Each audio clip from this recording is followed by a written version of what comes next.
Good morning dear students, welcome you all on the platform of Hind Guru. तो आप ये जो है हिंद गुरु के प्लेटफॉर्म पे वीडियो देख रहे हैं। अभी जो हम लोग जो है बॉडी फ्लूइड्स की कुछ 2-3 वीडियो कंप्लीट कर चुके हैं, तो लास्ट के कुछ टॉपिक्स बचे हुए हैं वो इसमें कवर करेंगे। फर्स्ट हम लोग पढ़ रहे हैं ईसीजी। ईसीजी इलेक्ट्रोकार्डियोग्राम भी होता है और इलेक्ट्रोकार्डियोग्राफ भी होता है। तो एक ग्राम है, एक ग्राफ है। जो इलेक्ट्रोकार्डियोग्राम है वो एक्चुअल में ग्राफ है, और जो इलेक्ट्रोकार्डियोग्राफ है वो जो है डिवाइस है जिससे जो है ये ग्राफ बनाया जाता है। इसमें इस डिवाइस को यूज़ करके हम लोग जो है वो हार्ट की जो इलेक्ट्रिक एक्टिविटी है उसको मेजर करते हैं। तो देखिए ईसीजी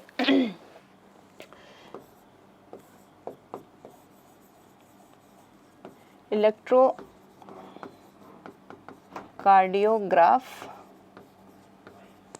और इलेक्ट्रोकार्डियोग्राम। तो इलेक्ट्रोकार्डियोग्राफ और इलेक्ट्रोकार्डियोग्राम, जो ग्राफ है ये एक डिवाइस है। इस डिवाइस से जो है जो ग्राफ बनता है वो ग्राफ जो है इलेक्ट्रोकार्डियोग्राम कहलाया जाता है। यानी थोड़ा सा जो है यहाँ पे डिफरेंस है, यानी जो ग्राफ है वो एक्चुअल में डिवाइस है और जो ग्राम है वो एक्चुअल में ग्राफ है जो हम ईसीजी पे लेते हैं। तो ईसीजी जो है वो किया जाता है, जो ये स्टडी है इसमें हम लोग जो है वो हार्ट की इलेक्ट्रिक एक्टिविटी को मेजर करते हैं, उसका ग्राफ बनाते हैं। तो इलेक्ट्रोकार्डियोग्राम में हम लोग क्या देखते हैं, इलेक्ट्रिक एक्टिविटी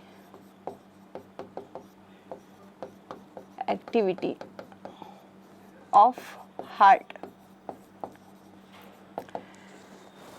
इसके लिए हम लोग के पास जो है 3 लीड्स होती हैं। जो 3 लीड्स होती हैं अकॉर्डिंग टू जो है एनसीईआरटी, 3 लीड्स, जिनमें से 2 जो है रिस्ट पे बाइंड करते हैं, 2-4 जो है रिस्ट होती है एंड 1 ऑन लेफ्ट एंकल। तो जो भी है ये 3 जो लीड्स होती हैं वो 2 जो है दोनों रिस्ट पे लगाएंगे और एक जो है लेफ्ट जो है एंकल पे होती है। और अब हम जो है अपने हार्ट की जो है एक्टिविटी को जो है चेक कर सकते हैं।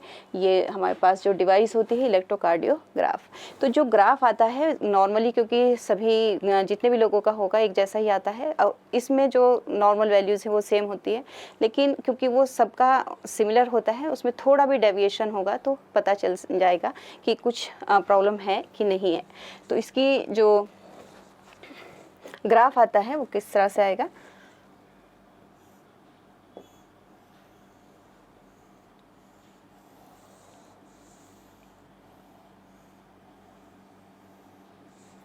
ये इस तरह से जो है एक इम्पल्स जो है कंप्लीट होती है।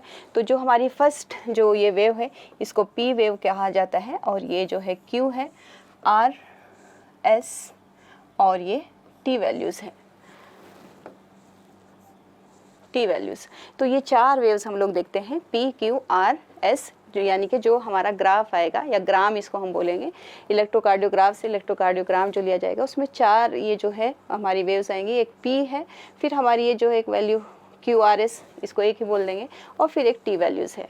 तो हम लोग ने पढ़ा है कि हमारा जो हार्ट होता है वो कैसा होता है, मायोजेनिक होता है। यानी कि मायोजेनिक खुद मसल्स में जो है वो कॉन्ट्रैक्टाइल होती है, जिनमें से इन्हीं मसल में से कुछ खास मसल्स होती हैं जो हम लोग ने पहले पढ़ा भी था, जिसको नोडल टिश्यू कहा जाता है। तो नोडल टिश्यू की जो मसल्स होती हैं वो सेल्फ जो है कॉन्ट्रैक्ट होती है। यहाँ से कोई बाहर नर्वस सिस्टम से कोई जो है सिग्नल्स की ज़रूरत नहीं होती है। तो नोडल टिश्यू जो होता है हार्ट का कुछ स्पेशल मस्कुलेचर होता है, हम लोग ऑलरेडी पढ़ चुके हैं। जैसे इसमें क्या क्या आता है, हमारे पास एक एसएएन नोड है। एसएएन नोड से इम्पल्स जनरेट होती है पर मिनट 70 से 75 टाइम्स, एवरेज 72 टाइम्स होता है। तो एसएएन को पेस जो है मेकर भी कहते हैं। फिर 0.1 का सेकेंड का डिले होने के बाद एवीएन नोड होती है, एवीएन नोड पे पहुंचती है। तो यहाँ पे जो है हमारा जो एसएएन से एवीएन में जो डिले हो रहा है 0.1 सेकेंड का, यहाँ पे हमारा एट्रियल जो है वो एट्रियल कॉन्ट्रैक्शन है। यानी कि अगर हम देखें तो कोई भी हमारी जो सेल होती है नॉर्मल, ये हमारी सेल है, इसमें हमेशा बाहर की तरफ जो है वो पॉजिटिव चार्ज होता है और इसमें अंदर की तरफ जो है वो नेगेटिव चार्ज रहता है। तो जैसे हर सेल के साथ होता है वैसे ही कार्डियक जो सेल है, कार्डियक जो मस्कुलेचर है, वहाँ पे भी उस सेल में भी बाहर पॉजिटिव अंदर नेगेटिव होता है। लेकिन जैसे ही हमारा एसएएन जो है वो इम्पल्स जनरेट करता है, 0.1 सेकेंड तक जो है एवीएन उसको होल्ड करता है, तो जो एट्रिया की वॉल होती है वो क्या होती है, ये जो नॉर्मल कंडीशन है इससे चेंज होके ये डिपोलराइज होती है। डिपोलराइज का मतलब होता है कि ये जो नॉर्मल है अब यहाँ से, यानी कि ये कैसी फेज़ में है, ये है रेस्टिंग फेज़ में। यहाँ से हमारी जो सेल होगा वो चेंज हो जाएगा, उसके चार्जेस अब बाहर की तरफ निगेटिव आ जाता है, अंदर की तरफ पॉजिटिव आ जाता है। इसको कहा जाता है डिपोलराइजेशन। डिपोलराइजेशन। तो इस तरह से एसएएन नोड जो है जब इम्पल्स जनरेट करती है तो एट्रिया की वॉल जो है जो रेस्टिंग फेज में थी, जिसमें पॉजिटिव चार्जेस बाहर थे और नेगेटिव चार्जेस अंदर होते हैं, मेनली हम लोग आगे पढ़ेंगे जो है लास्ट चैप्टर में नर्वस सिस्टम वाले में, कि बाहर सोडियम आयन ज़्यादा होते हैं, अंदर पोटेशियम आयन ज़्यादा होते हैं। तो ये जो है डिपोलराइज का मतलब होता है कि ये जो सेल मेम्ब्रेन है यहाँ पे अब नेगेटिव चार्जेस बाहर की तरफ आ गया है और पॉजिटिव चार्जेस जो है अंदर की तरफ आ गया है। तो जो हमारी जो फर्स्ट वेव होती है ए पी वैल्यू, ये पी वैल्यू जो है वो हमारा एट्रिया का कॉन्ट्रैक्शन दिखाता है, यानी पी वैल्यू शो करती है, P wave atrial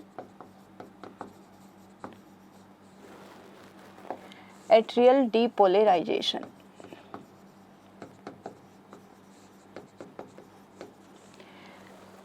P wave जो है जैसे ही एसएएन से जो है इम्पल्स जनरेट हुई तो जो दोनों एट्रिया है, राइट और लेफ्ट एट्रिया है, दोनों की जो वॉल होगी वो क्या हो जाएगी, डिपोलराइज हो जाएगी, यानी कि वहाँ पे क्या हो गया है, एक्शन पोटेंशियल जनरेट हो जाएगी। तो ये जो पी वैल्यू है ये क्या दिखाती है हमें, एट्रियल डिपोलराइजेशन। एट्रियल डिपोलराइजेशन मतलब अब जो है हमारा एट्रिया का कॉन्ट्रैक्शन होने वाला है, जस्ट ये होते ही एट्रियल जो है कॉन्ट्रैक्शन हो जाएगा। उसके बाद वेव्स जो है एवीएन नोड तक पहुँची, 0.1 सेकेंड के लिए जो है ये होल्ड कर रखा है। फिर जैसे ही हमारी जो है वैल्यू ये ए एट्रियल कॉन्ट्रैक्शन हो गया, डिपोलराइजेशन हो गया, तो अब हमारी एवीएन से आगे चलेगी। एवीएन से आगे कैसे चलती है इम्पल्स, ये फिर यहाँ से आएगी bundle of His, then bundle branches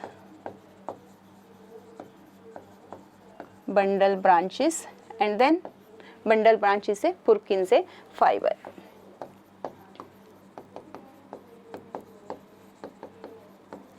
तो जो हमारी जो डिपोलराइजेशन है जो अभी एवीएन तक हुआ है, अब एवीएन से आगे ऐसे चलेगी, यानी बंडल ऑफिस, फिर बंडल ब्रांचेस और पुरकिंजे फाइबर। इस वक्त पे हमारी जो डिपोलराइजेशन है वो यही शुरू हुआ है, QRS, यानी कि पूरा जो वेंट्रिकल है उसकी वॉल जो है डिपोलराइज हो गई है। डिपोलराइज मतलब QRS क्या शो कर रहा है, डिपोलराइजेशन ऑफ वेंट्रिकल। और जैसे ही हमारा QRS यानी Q से जो शुरू हुआ यहाँ से डिपोलराइजेशन, जस्ट शॉर्टली इसके जस्ट शॉर्ट बाद जो है क्या शुरू हो जाएगा, हमारा वेंट्रिकल का सिस्टोल होगा। तो QRS कॉम्प्लेक्स जो है, QRS कॉम्प्लेक्स ये शो करता है ventricle depolarization. Ventricle depolarization, ventricle depolarisation.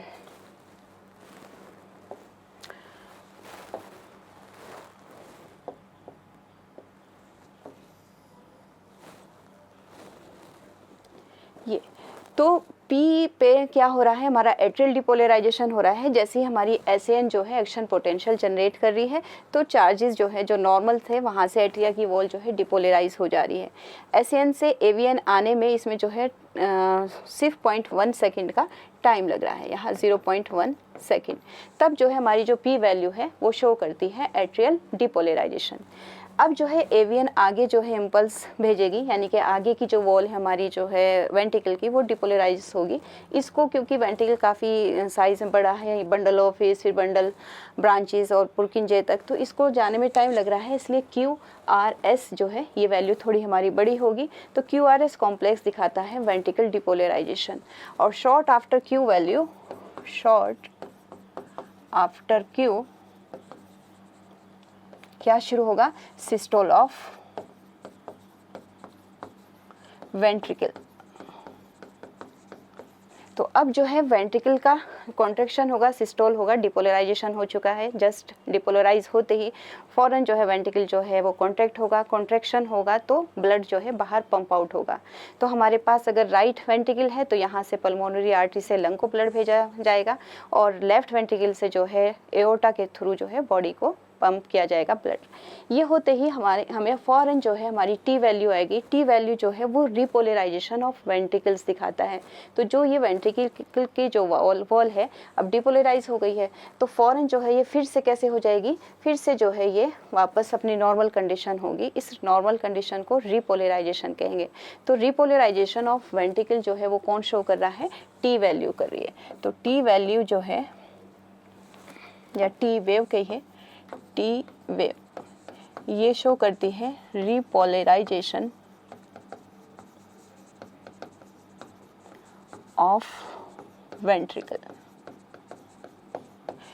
तो जैसे कि कार्डियक एक्टिविटी में भी हम लोगों ने पढ़ा है कि जो है जब हमारा ये टी जो है यानी कि वेंट्रिकल जो है जैसे ही रिपोलराइज होगा तो डायस्ट्रोल शुरू होगा, और डायस्ट्रोल शुरू होगा तो एट्रिया तो ऑलरेडी जो है डायस्ट्रोल पे है वो तो रिलैक्स कर ही रहा है, अब वेंट्रिकल भी रिलैक्स करेगा। इस तरह से दोनों एट्रिया और वेंट्रिकल यानी कि कंप्लीट हार्ट जो है वो रिलैक्स कंडीशन में चला जाएगा। तो जो जॉइंट डायस्ट्रोल है वो कितने टाइम का होता है, सिर्फ 0.4 सेकेंड का होगा। और ये होते ही फिर से क्या शुरू हो जाएगी, हमारी पी वैल्यू शुरू होगी। जो एंड ऑफ द टी है वो दिखाता है एंड ऑफ सिस्टोल। तो टी जो end of T show end of systole. तो अगर एंड ऑफ सिस्टोल हुआ है दैट मीन्स अब वेंट्रिकल क्या कर रहा है, रिलैक्स हो गया है। ऑलरेडी हमारा एट्रिया जो है रिलैक्स पे था, तो अब कंप्लीट जो हार्ट है वो रिलैक्स कंडीशन में चला गया है, यानी कि जॉइंट डायस्ट्रोल है। अब हार्ट के अंदर का प्रेशर कम हो जाएगा तो पूरी बॉडी से ब्लड जो है वापस हार्ट में आने लग जाएगा, यानी कि हार्ट की फिलिंग होने लग जाएगी।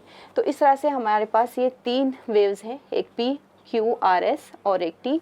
पी जो है डिपोलराइजेशन ऑफ एट्रिया, फिर QRS यानी डिपोलराइजेशन ऑफ वेंट्रिकल, और टी वैल्यू जो है वो रिपोलराइजेशन ऑफ वेंट्रिकल। और जैसे ही एंड हो रही है हमारी टी वैल्यू तो ये शो करती है कि अब जो कॉन्ट्रैक्शन ऑफ वेंट्रिकल है वो कंप्लीट हो गया है और शुरू हो रहा है फिर से हमारी पी वैल्यू, यानी कि जॉइंट ये जो आगे का जो टाइम है ये क्या दिखा रहा है, जॉइंट डायस्ट्रोल दिखा रहा है। तो जॉइंट डायस्ट्रोल 0.4 सेकेंड का होगा, तो ये एक कंप्लीट होने के बाद दूसरी कार्डियक साइकिल जो है वो शुरू हो जाएगी। अब इसमें कुछ जो है डिसऑर्डर्स भी होते हैं, जैसे फॉर एग्जांपल हम लोग यहाँ फिर से बनाए ये पी वैल्यू, QRS यानी कि जो है वेंट्रिकल का जो है डिपोलराइजेशन, और फिर जो है ये नॉर्मल हो जाएगा यानी कि रिपोलराइजेशन ऑफ टी वैल्यू हो जाएगा। तो ये P है, ये Q है, ये R है और ये S है। तो ये सब वेव्स पढ़ ली। अगर ये वेव्स हम देखें तो ये वेव्स दो तरह की हमें दिख रही हैं, कुछ पॉजिटिव हैं, पॉजिटिव वे और नेगेटिव वेव। तो पॉजिटिव हम देखें तो इसमें से P, R और T जो है ये ऊपर की तरफ है, तो ये तीन वैल्यू जो है P, R और T ये जो है पॉजिटिव है, क्योंकि ग्राफ में जो है ये हमारे ग्राम में जो है वो ऊपर की तरफ आ रही है। नेगेटिव वेव्स जो है वो Q और S हो सकती है। अब ये जो है नॉर्मल सभी जो पर्सन्स हैं उनका इसी तरह से जो है ECG आने वाला है। अगर इसमें थोड़ा भी हम कुछ जो है चेंजेस देख रहे हैं तो उससे पता कर सकते हैं, डायग्नोज कर सकते हैं कि क्या प्रॉब्लम पॉसिबिलिटी हो सकती है। जैसे एनलार्ज्ड पी की अगर हम बात करें, enlarged P wave it shows कि एट्रिया का जो साइज़ है वो बढ़ गया है, यानी एनलार्जमेंट ऑफ जो है एट्रिया, एनलार्जमेंट ऑफ एट्रिया। अगर एट्रिया का साइज़ बड़ा हो जाएगा तो जाहिर है पी वैल्यू जो है हमारी थोड़ी बड़ी आ जाएगी। इसी तरह अगर हमारा आर की वैल्यू जो है वो ज़्यादा हो जा रही है तो दैट मीन्स वेंट्रिकल का साइज़ बढ़ रहा है। आर अगर जो है वो साइज़ में बड़ी है, बिग लिख देते हैं, इफ़ आर वेव जो है वो बिग आ रही है दैट मीन्स एनलार्जमेंट किसका हुआ है, एनलार्जमेंट ऑफ वेंट्रिकल हो सकता है। ठीक है। इसी तरह अगर Q जो है बढ़ रही है, Q की जो वैल्यू है ये थोड़ी ज़्यादा एक्स्ट्रा ऐसे नीचे को आ रही है, दैट मीन्स कुछ मस्कुलेचर में कुछ गड़बड़ है, यानी कि हार्ट अटैक हो सकता है, जहाँ हमारे पास कुछ मसल्स बीच बीच में जो है हार्ट की वो डैमेज हो गई है। तो एनलार्ज Q वेव जो है वो दिखा रही है कि मस्कुलेचर, कार्डियक मस्कुलेचर जो है वो कुछ डैमेज है, कार्डियक मसल्स का डैमेज, कुछ मसल्स बीच बीच में डैमेज हो जाएगी तो टाइम लगेगा जो हमारी डिपोलराइजेशन है उसको बढ़ने में आगे, तो हमारी वेव जो Q वेव्स होगी वो थोड़ी जो है बढ़ के आएगी। इससे पॉसिबिलिटी है कि हार्ट अटैक जो है वो दिखाई देगा। इसी तरह T वैल्यूज़ जो है, अगर T वैल्यू जो है वो बड़ी है, T वेव एनलार्ज हुई है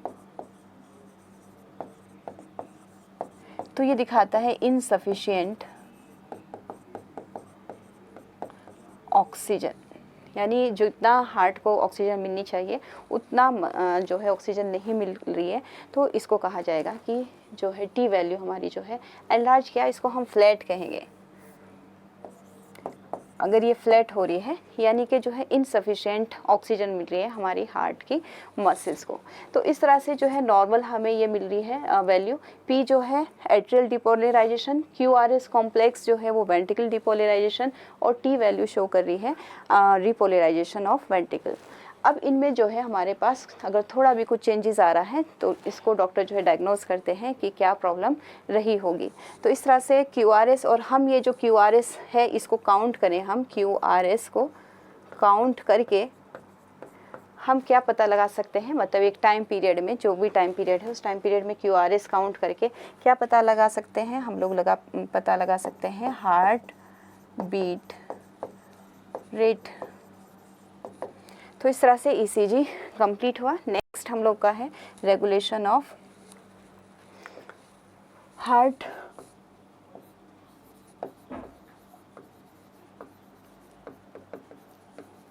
रेगुलेशन ऑफ हार्ट।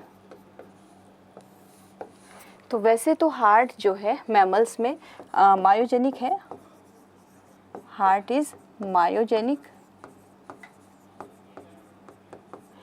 यानी कि मैमल्स में भी मायोजेनिक है और हम लोग में, ह्यूमन बीइंग में भी मायोजेनिक है। मायोजेनिक का मतलब है कि यहाँ कोई भी नर्वस सिस्टम जो है उसका कोई रोल नहीं है। नॉर्मली हमारा हार्ट जो है उसकी जो मसल्स है वो खुद ही जो है नोडल टिश्यू की वजह से खुद इम्पल्स जनरेट करती है, बट कभी कभी इमरजेंसी के टाइम में हार्ट की एक्टिविटी को भी रेगुलेट करना पड़ता है। तब इसके लिए हमारे पास क्या है, कार्डियोवैस्कुलर सेंटर है, cardiovascular centre in medulla oblongata. Medulla oblongata brain का जो है हाइंड पार्ट का जो पार्ट है मेडुला ऑब्लोंगेटा, यहाँ पे हमारे पास कार्डियोवैस्कुलर सेंटर है। अब ये कार्डियोवैस्कुलर सेंटर जो है ऑटोनोमस नर्वस सिस्टम के थ्रू, ऑटोनोमस नर्वस सिस्टम, इसके थ्रू जो है कार्डियक की एक्टिविटी को रेगुलेट करता है। देखिए यहाँ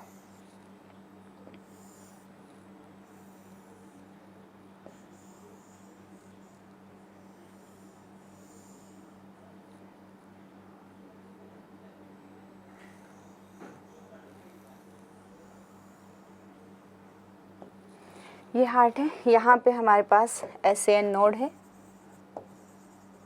ये AVN, SAN, AVN, और फिर यह है बंडल ऑफ हिस। यहाँ से दो ब्रांचेस, एक राइट को चली जाती है, एक लेफ़्ट को चली जाती है। फिर यहाँ पे ऐसे फुर्किन से फाइबर रहेगा। तो जो हमारा कार्डियोवैस्कुलर, जो ओब्लोंगेटा में कार्डियोवैस्कुलर सेंटर है, यहाँ से ऑटोनॉमिक नर्वस सिस्टम से दो जो है ब्रांचेस चलेगी, एक सिंपैथेटिक नर्वस सिस्टम और पैरासिम्पैथेटिक नर्वस सिस्टम। जो सिंपैथेटिक नर्वस सिस्टम है वो एक्टिव करता है SAN नोड पे, यहाँ पे जो है इस तरह से रिलीज़ करेगा जो है न्यूरोट्रांसमीटर के थ्रू। SAN को जो है वो ज़्यादा एक्साइट कर देगा, तो ज़्यादा तेज़ हमारी जो है कार्डियक एक्टिविटी बढ़ जाएगी। और सिर्फ इसी को नहीं करता है, यहाँ पे AVN और बंडल ऑफ हिस को भी तो ज़्यादा जो है तेज़ी के साथ जो है वेंट्रिकल का कॉन्ट्रैक्शन भी कराएगा। तो इस तरह से SAN जो है सिंपैथेटिक नर्वस सिस्टम जो है उसके थ्रू, यानी पहले ऑटोनॉमस नर्वस सिस्टम, फिर उसका सिंपैथेटिक नर्वस सिस्टम, जो किसको जो है एक्साइट कर रहा है, SAN नोड को। साथ में जो है ज़्यादा जो है प्रेशराइज, ज़्यादा जो है फोर्सफुली कॉन्ट्रैक्शन कराता है वेंट्रिकल का, जिससे जो हमारी स्ट्रोक वॉल्यूम है वो भी इंक्रीज़ कर जाती है। इस एक्टिविटी को ज़्यादा टाइम नहीं चला सकता नर्वस सिस्टम, तो साथ में यहाँ से एक मैसेज और किसको जाता है, एड्रीनल ग्लैंड को, एड्रीनल ग्लैंड। और एड्रीनल ग्लैंड से जो है दो हार्मोन निकलते हैं, एक है एड्रीनलिन, एड्रीनलिन और नॉन एड्रीनलिन। तो ये दोनों हार्मोन भी जो है साथ में इसकी एक्टिविटी को, यानी कि ज़्यादा देर तक बनाए रखते हैं, थोड़ा इसकी कॉन्ट्रैक्शन को ज़्यादा करते हैं। अब इसको नॉर्मल कंडीशन में लाने के लिए पैरा सिंपैथिक नर्वस सिस्टम जो है इसको क्या करता है, नॉर्मलाइज करता है, normalize the heart beat rate. तो हार्ट जो है मायोजेनिक है, लेकिन कुछ इमरजेंसी के टाइम में जो है ये under the control of nervous system आता है। इसके लिए एक सेंटर है जिसका नाम है कार्डियोवैस्कुलर सेंटर, जो कि मेडुला ओब्लोंगेटा में प्रेजेंट है। यहाँ से ये सेंटर जो है किसके थ्रू काम कर रहा है, autonomous nervous system. Autonomous nervous system further दो हिस्सों में डिवाइड हो रहा है, एक सिंपैथेटिक नर्वस सिस्टम, दूसरा पैरासिम्पैथेटिक नर्वस सिस्टम। जो सिंपैथेटिक नर्वस सिस्टम है वो एक्साइटमेंट कर रहा है, यानी कि ज़्यादा तेज़ी के साथ जो है ज़्यादा इम्पल्स जनरेट करा रहा है SAN से, और ज़्यादा स्ट्रॉन्ग जो है वो वेंट्रिकल का कॉन्ट्रैक्शन करा रहा है। वहीं साथ में एक जो है मैसेज भेजता है एड्रिनल ग्लैंड को। तो एड्रिनल ग्लैंड से दो जो हार्मोन है, जिसको हम कैटेकोलामाइन या फिर इमरजेंसी हार्मोन भी कहते हैं, किडनी के ऊपर होती है हमारी ग्लैंड, एड्रिनल ग्लैंड। तो यहाँ से दो हार्मोन रिलीज़ होंगे, एक एड्रिनलिन, दूसरा नॉन एड्रिनलिन। ये भी फर्दर जो है हार्ट की एक्टिविटी को बढ़ाते हैं। वहीं साथ में जो है इसको नॉर्मलाइज करने के लिए पैरासिम्पैथेटिक नर्वस सिस्टम है, ये इसको वापस जो है इसकी नॉर्मल कंडीशन में लेके आएगा। तो देखिए नेक्स्ट, ऑटोनॉमिक नर्वस सिस्टम, इससे जो है सिंपैथेटिक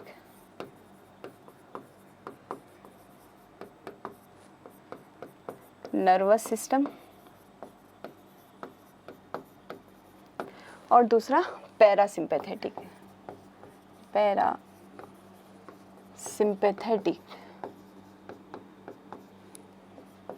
नर्वस सिस्टम। तो ये जो है और किसको मैसेज कर रहा है, एक तो SAN नोड से जो है, या हम डायरेक्ट लिख देते हैं increase the heart beat rate directly plus by releasing the emergency hormone,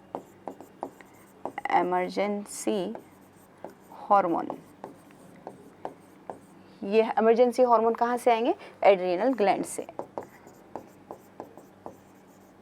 adrenal gland.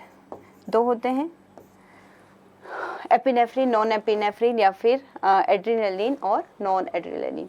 Parasympathetic nervous system जो है अब इसको नॉर्मलाइज करता है, normalize the heart beat rate. इसके अलावा कुछ और चीज़ें भी हैं जैसे कैल्शियम आयन। कैल्शियम आयन भी जो है हार्ट रेट को जो है वो इंक्रीज़ कराते हैं। वैसे ही थायरॉक्सिन जो हार्मोन है, थायरॉक्सिन तो एक ऐसा हार्मोन है जो हर चीज़ को इफ़ेक्ट करता है। कहाँ से आता है? थायराइड ग्लैंड से आएगा। तो थायरॉक्सिन हार्मोन भी जो है एचआर को इंक्रीज़ करता है, यानी कि हार्ट रेट को इंक्रीज़ करता है। तो नॉर्मली हमारा ऑटोनॉमिक नर्वस सिस्टम है जो कभी कभी इमरजेंसी के टाइम में जो है हार्ट की एक्टिविटी को बढ़ा देता है। और फिर नेक्स्ट हम लोग के पास है कुछ डिसऑर्डर्स, जैसे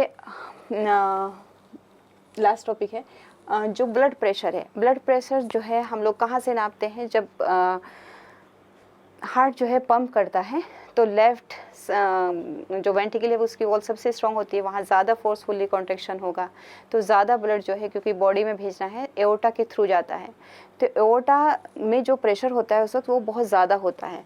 तो उस प्रेशर को हम लोग क्या कहेंगे? सिस्टोल प्रेशर कहेंगे, सिस्टोल प्रेशर। ये सिस्टोल प्रेशर जो है वो 122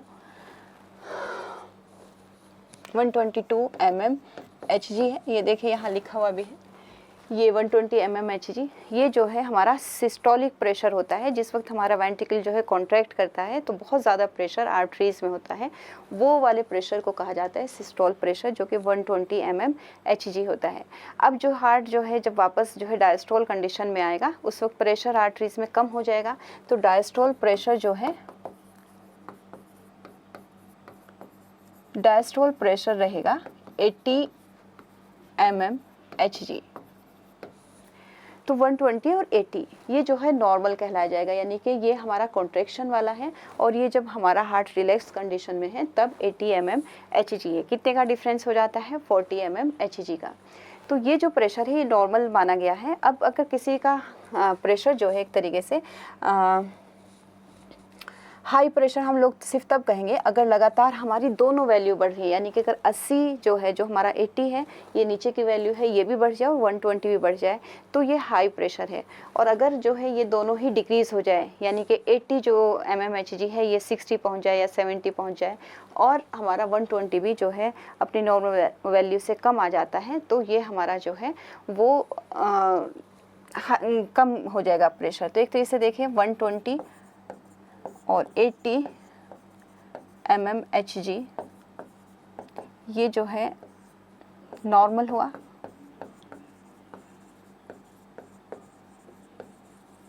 अब मैं यहाँ लिखूँ कि ये 130 है और ये जो है हमारे पास या और ज़्यादा ले लेते हैं 140, और जो नीचे का जो प्रेशर है वो हमारा भी 80 है या 88 है, तो ये प्रेशर भी जो है नॉर्मल ही कहलाया जाएगा। यस,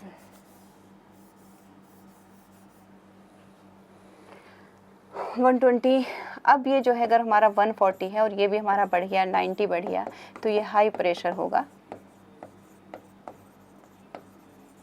लेकिन अगर हमारा ये ऊपर का 140 है और ये अभी भी हमारे पास 80 है तो ये नॉर्मल ही कहलाया जाएगा, नॉर्मल प्रेशर। तो हाई प्रेशर हम तब कहेंगे जब हमारी दोनों वैल्यू, जैसे ये 140 नॉर्मल से ज़्यादा बढ़ गई है, 80 था ये भी नॉर्मल से ज़्यादा बढ़ गया है, 90 हो गया है, तो हाई प्रेशर है। लेकिन अगर सिर्फ एक वैल्यू बढ़ रही है, हमारी 140 हो रही है और ये जो है नॉर्मल है 80 है, तो अब हम इसको नॉर्मल प्रेशर ही मानेंगे। तो इस तरह से हम लोग जो है हाई और लो प्रेशर को देख सकते हैं। यहाँ पे लिखा भी है, repeated checks of blood pressure of an individual is 140 over 90, तो इसको जो है हाई ब्लड प्रेशर कहा जाएगा। इसी तरह अगर लो में जो है हमारा सिर्फ एक कम हो रहा है, फॉर एग्जांपल जो है ये जो है हमारा जो नॉर्मल है ये चला गया 100 और नीचे जो है 80 है, तो भी ये नॉर्मल ही प्रेशर होगा। लो प्रेशर कब होगा? जब हमारा ये जो है ये भी वैल्यू ये 60 पहुंच जाए, ये 100 पहुंच जाए, तो ये फिर जो है हमारा लो प्रेशर कहलाया जाएगा। अब और क्या हो सकता है? कोरोनरी आर्टरी डिसीज़, ये जो है डिसीज़ कोरोनरी आर्टरी क्या होती है, ऐसी वो आर्टरी जो एओर्टा से फिर जो फर्दर एओर्टा से फिर जो बहुत सारी आर्टरीज निकलती हैं, उनमें से एक आर्टरी जो है वो हार्ट के जो मस्कुलेचर है उसी को ब्लड लेके जाती है।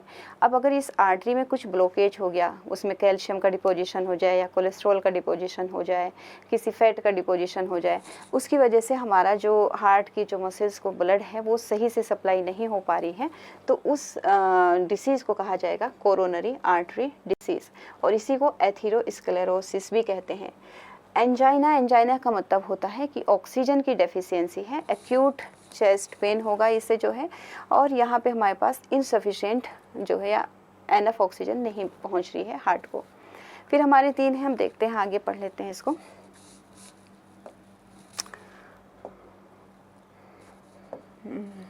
तो ब्लड प्रेशर तो हो गया हमारा, फिर है कोरोनरी आर्टरी डिसीज़ यानी कि CAD या एथेरोस्क्लेरोसिस।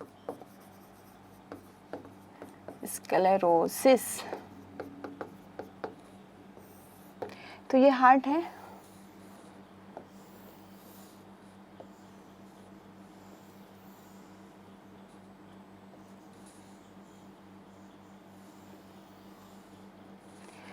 अब यहाँ से जो एओर्टा है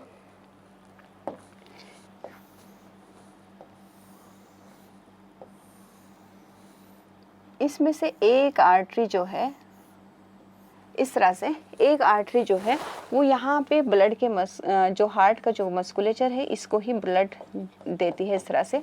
अब अगर इस आर्टरी में यही जो आर्टरी होती है इसे कोरोनरी आर्टरी कहते हैं, कोरोनरी आर्टरी, कोरोनरी आर्टरी। इस आर्टरी में अगर कोई ब्लॉकेज है, कोई फैट का डिपोजिशन या कैल्शियम का डिपोजिशन है, देखें यहाँ पे ऐसे यहाँ कुछ डिपोजिशन हो जाए ऐसे, तो जो ब्लड यहाँ पे आएगा, जो हार्ट मसल्स को मिल रहा है, मस्कुलेचर को मिल रहा है, उसमें थोड़ा प्रेशर की वजह से जो है प्रॉब्लम होगी। तो यही जो डिसीज़ है इसको CAT कोरोनरी आर्टरी डिसीज़ या फिर एथेरोस्क्लेरोसिस कहते हैं। यानी कि एओर्टा से जो आर्टरी है, जो आर्टरी हार्ट की ही मस्कुलेचर को ब्लड दे रही है, उसमें अगर कोई ब्लॉकेज या कोई डिपोजिशन है, कैल्शियम का डिपोजिशन हो सकता है, कोलेस्ट्रॉल का हो सकता है, इसकी वजह से यहाँ प्रॉब्लम है, इसको कैड कहा जाता है या एथेरोस्क्लेरोसिस कहते हैं। दूसरा हम लोग ने पढ़ा था अभी एंजाइना। एंजाइना जो है वो ऑक्सीजन की कमी है, इनसफिशिएंट ऑक्सीजन, ये भी इनसफिशिएंट ऑक्सीजन किसको मिल रही है, हार्ट मस्कुलेचर को मिल रही है। तो इससे क्या होगा, एक्यूट चेस्ट पेन होगा।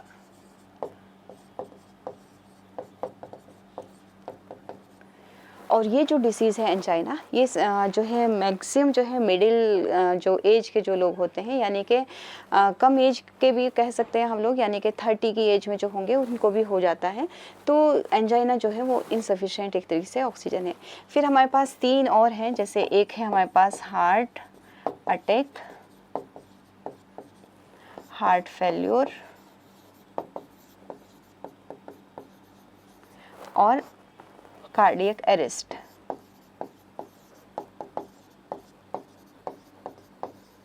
ये 3 टर्मिनोलॉजी है, ऑलमोस्ट सेम दिखाई देती है बट काफ़ी डिफरेंस है।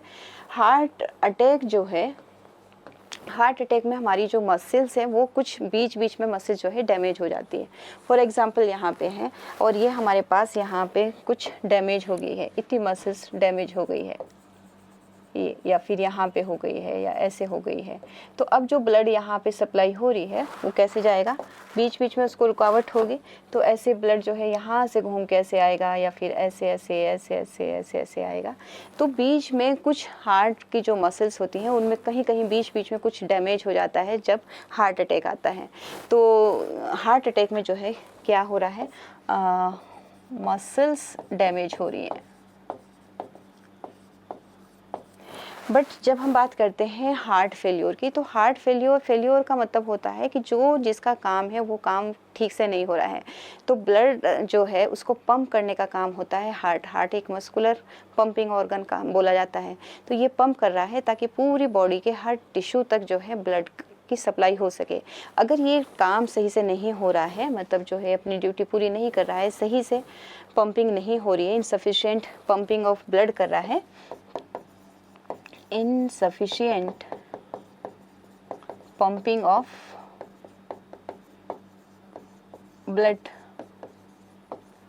तो जितना ब्लड टिश्यू को जैसे पहुंचना चाहिए और जितने प्रेशर के साथ पहुंचना चाहिए उतना नहीं मिल रहा है, तो ये हार्ट फेल्योर कहलाया जाता है। कार्डियक अरेस्ट जो होता है वो सडन स्टॉप कहलाया जाता है, sudden stop of heart beat, यानी कि हार्ट बीट कर रहा है और अचानक से जो है हार्ट बीट करना बंद हो जाए तो पूरी बॉडी में जो है वो ऑक्सीजन की कमी होगी, ब्लड सप्लाई नहीं हो पाएगी, तो सडन डेथ हो जाती है इसमें, कार्डियक अरेस्ट में। तो अचानक जो है स्टॉप हार्ट बीट का, यहाँ हार्ट बीट जो है वो स्टॉप नहीं हो रही है, बस जितना ब्लड उसको भेजना चाहिए, जितना पंपिंग करना चाहिए, जितने प्रेशर से करना चाहिए उतने प्रेशर से नहीं कर पा रहा है। हार्ट अटैक में जो है वो मसल्स का डैमेज है, इसीलिए जो है फर्स्ट अटैक और सेकंड अटैक में थोड़ा बच जाता है इंसान, क्योंकि जो मसल्स डैमेज हुई वो थोड़ी बहुत होती है, आसपास से थोड़ा प्रॉब्लम होने के बाद भी वो ब्लड की सप्लाई हो जाएगी।